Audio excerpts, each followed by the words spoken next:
Oh, again, very, very, very thin sanding.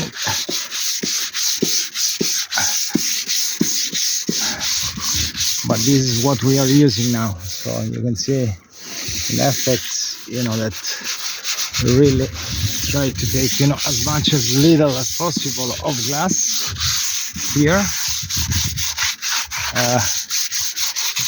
So it starts to get a little bit matte, but this is very fine. So hopefully we can pass. So you can see here and there, and that's another coat of glass. It will be done later, but again, it's, you can appreciate, the matte here, very thin. So we try to do this the best way we can. And it's here from Tecnomar 1, the son of Gargantua.